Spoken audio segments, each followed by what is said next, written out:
देखिए बच्चे लोग यहाँ पर पोस्टर लेकर के आ गए हैं, उसमें साफ साफ लिख रखे हैं कि गुमशुदा की तलाश और पोस्टर लगा हुआ है जो कि अवध ओझा और दिव्य कीर्ति सर का पिछले 2 दिन से मिसिंग चल रहा है। दिव्य कीर्ति सर और Awadh Ojha sir as per our students, आप देख लीजिए बड़े बड़े पोस्टर है और जानना होना भी चाहिए।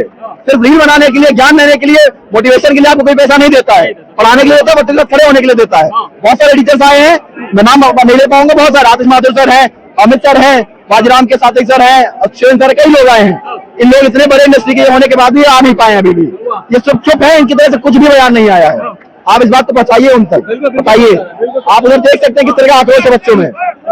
आइए और हम आगे दिखाते हैं आपको कि यहाँ पर बच्चे कब से प्रोटेस्ट कर रहे हैं, लेकिन अभी कोई अधिकारी नहीं आया, कोई मंत्री विधायक नहीं आया। आते हैं तो एक दूसरे को घसीट करके सिर्फ जो राजनीतिक रोटियां ना वोट बैंकिंग करके चले जाते हैं। सर चलिए, कब से आप हैं यहाँ पर? अभी मैं यहाँ पे मैं रोज आ रहा हूँ, यहाँ पे रोज देख रहे हैं। जब से घटना हुई तब से आप यहाँ पर आ रहे हैं। ये बताइए, कोई सीनियर टीचर हो, अवध ओझा, ये लोग नाम इन्हीं सबसे कमाते हैं, ये यूपीएससी से ही पूरा नाम कमाते हैं, इसी इंडस्ट्री से नाम कमाते हैं। लेकिन जब यहाँ पे बच्चों की बारी की बात आई है तो यहाँ पे कोई भी अवेलेबल नहीं है, कोई इसके लिए भी बार 1 मिनट के लिए भी यहाँ पे आया नहीं है। कोई ना आना चाह रहा है इसके लिए, कोई आ भी नहीं, आना चाह रहा होता तो अभी तक तो टीचर आ जाते। पूरा नाम ही उनने नीचे कमाया है, हर चीज यहीं से देखी हुई है, यहीं से उठे हुए हैं वो, इन्हीं बच्चों के कारण जो यहाँ है। और आज उनको दिक्कत है तो आज कोई दिख नहीं रहा है।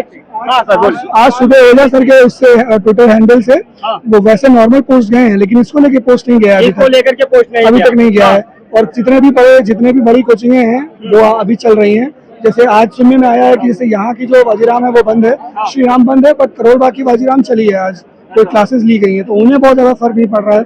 उन्हें पता है कि 2-3 दिन प्रोटेस्ट चलेगा, उसके बच्चे जो है थक के चले जाएंगे। बिल्कुल सही बात है। यही होता है कि कोई भी घटना हो जाती है तो सरकार की नजर में 2 से 4 दिन रहती है, अगर इसी के आगे कोई नया समाचार उन्हें मिल जाए ना तो वो खत्म है यहीं से। चलिए, यहाँ पर और ये लोग हैं। सर कहाँ से हैं आप? मैं बिहार से हूँ। बिहार से? यहाँ पर यूपीएससी की प्रिपरेशन कर रहे हैं? हाँ जी।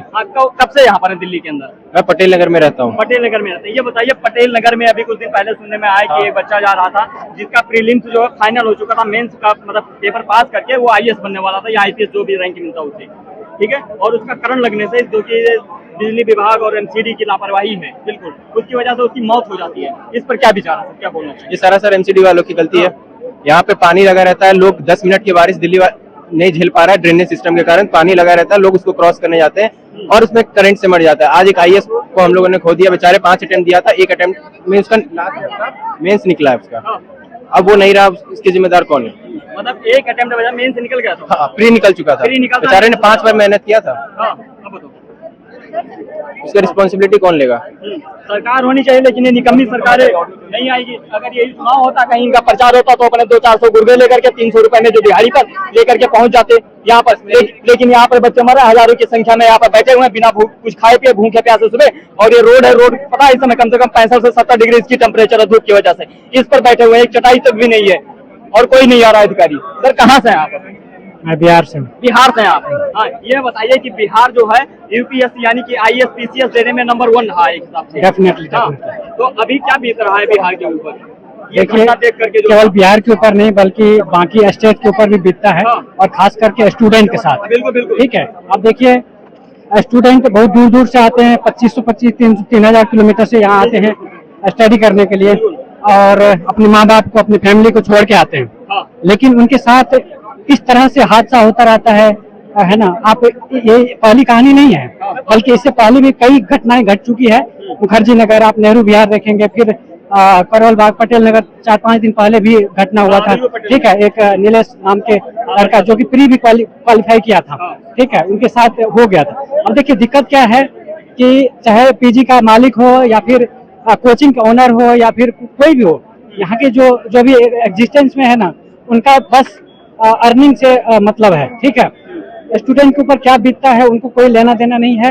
अगर उनके साथ समस्या है तो कोई मतलब नहीं है। अगर फीस की बात है तो फीस टाइम पे देना पड़ेगा, अगर नहीं देंगे तो फिर उनके साथ जो है ना मतलब कुछ मतलब अनहोनी हो जाता है। ठीक है, एक हिसाब से अगर फीस ना दे पाओ तो अनहोनी क्या हो सकता है? क्लास से निकाल देते हैं क्या? क्लास में नहीं जाने देंगे। एक बात बताइए ना, एडवांस फी होता है सब जगह। ठीक है, अगर आप फीस टाइम पे नहीं देते हैं तो आपको एंट्री नहीं मिलेगा, ये चीज होता है। क्लासरूम के अंदर एंट्री नहीं। हाँ। दूसरी बात, अगर पीजी की बात करते या फिर यहाँ पे जो भी लाइब्रेरी है या पीजी है या जो भी है, ठीक है, एडवांस पेमेंट होता है ना। अगर एडवांस पेमेंट नहीं देते हैं तो आपको एंट्री नहीं मिलेगा। आपका उतना ही नहीं, आप यहाँ पे सिक्योरिटी के नाम पे या फिर क्या कहते हैं मतलब एडवांस तो लेते हैं, साथ में जो है उसका 2 महीने का सिक्योरिटी और यहाँ का जो अजीबोगरीब रूल्स देखेंगे ना, तो आप देख के चौंकने में हो जाएंगे कि इस तरह के रूल स्टूडेंट काफी स्ट्रगल करना पड़ता है उनको।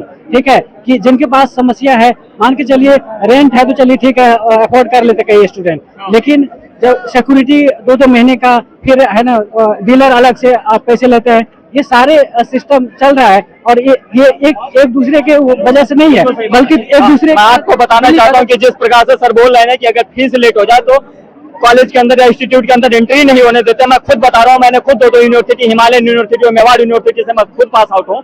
मैं ये बता रहा हूँ कि मेरे साथ में खुद सच्चाई है, हुआ है, मतलब ये जो घटना है। अभी हम और आगे दिखाने की बात करेंगे। आप पोस्टर लेकर के खड़े हैं सर।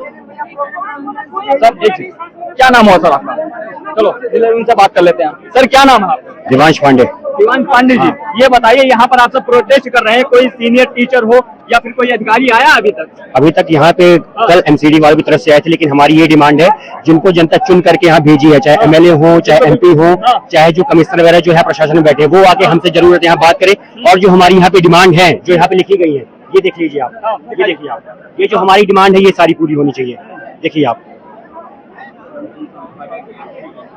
देखिए अभी साफ लिखा हुआ है एमपी एमएलए, ठीक है, कमिश्नर जो है कोई भी यहाँ पर नहीं आया। लेकिन अगर यही जय श्री राम के नारे लगवाने होते, धर्म के नाम पर राजनीति करना होता, टुकड़े टुकड़े गैंग के नारे लगवाने होते, या शाहीन बाग का होता, या किसान आंदोलन होता, तो यहाँ पर सब आ जाते अपनी रोटी सेकने के लिए। लेकिन ये जो खड़े ना, ये देश के भविष्य हैं, इनके लिए कोई नहीं आ रहा। और ये भी बताना चाहता हूँ मैं केंद्र सरकार और राज्य सरकार दोनों से, इस बार अगर इनके साथ में अन्याय हुआ ना, वैसे तो अन्याय कर ही रहे हो आप सब। जब से आए हैं तब से हर साल कभी नीट का पेपर लीक कर देते हो, कभी यूजीसी नेट का हो जाता है, कभी दरोगा भर्ती कर देते हो, कभी सिपाही भर्ती का लीक कर देते हो, कोई ना कोई पेपर लीक करते रहते हो। तो ये बताना चाहता हूं मैं साफ कि तुम्हारा समय आ चुका, बोरिया बिस्तरा अपना बांध करके रहने के लिए। मोदी जी जिस प्रकार से बोलते हैं ना कि हम झोली लेके आए चल देंगे, तो इस बार झोली की व्यवस्था कर लीजिए, और ना हो तो बताओ हम सब इतने हैं अभी स्टूडेंट है, लेकिन हमारे माँ बाप जो है खेती किसानी कर करके इतना पैसा दे सकते हैं कि हम चंदा लगा करके तुम्हें झोली खरीद के दे देंगे। ये बता रहा हूँ मैं।